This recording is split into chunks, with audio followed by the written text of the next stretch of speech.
This is my 64 Caddy. I don't know how I'm able to keep my cars. This used to be my dad's before he died. I did it for him like, I don't know, 15 years ago or something like that. But I'm just getting ready to put a stabilizer in it and run it for the last time of the year. It's filthy, but I drive my cars. These aren't show queens. I drive them all the time. The buggy is daily driven, as long as it's not raining. This gets driven a lot the same way, but they just suck more gas, so I don't really run them as much. I know some people are looking to do alternator conversions, get rid of the external regulator. I've done a bunch of them. My brother's 56 Caddy, I did it. I got rid of the generator. A couple 67s, my Eldorado. I don't know, a bunch over the years. Pickup trucks, Blazers. It's pretty simple. It's GM.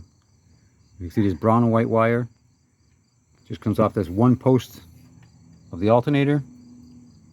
It connects to the blue wire of the regulator, if I remember right, but I didn't actually bother doing that in this car. It was just easier to run the brown wire directly into it.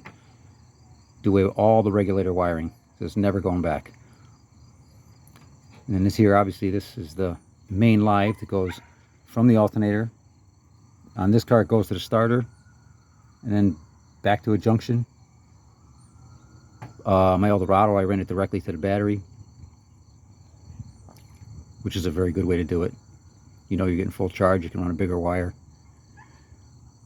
And this one here is the positive side that just jumps over to that post. It's not rocket science. It's basically put a brown and white wire on that one post.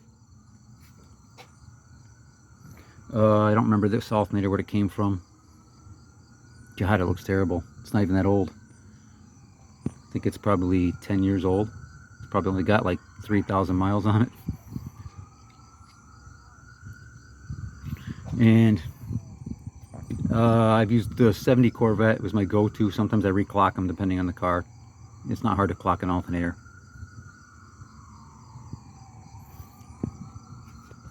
But that's basically how you do the alternator wiring conversions. They're pretty easy.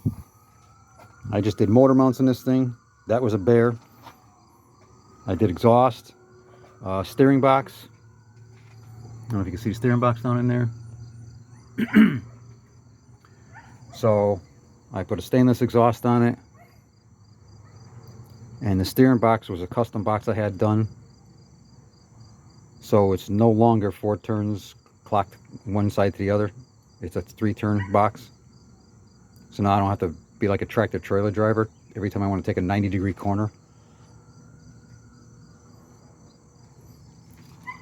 But that's pretty much about it in this car. I just use it.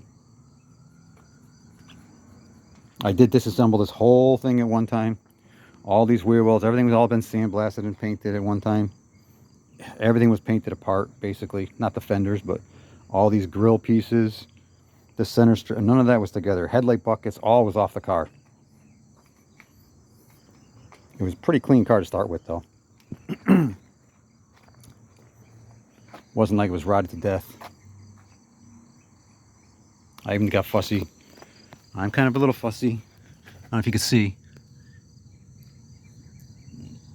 how good I got the paint coverage under the rockers. You have to try to do that unless you're on a lift. But that's about it on the 64. So there you go. If you want to do an alternator conversion, simple. Just a brown and white wire, you got to remember.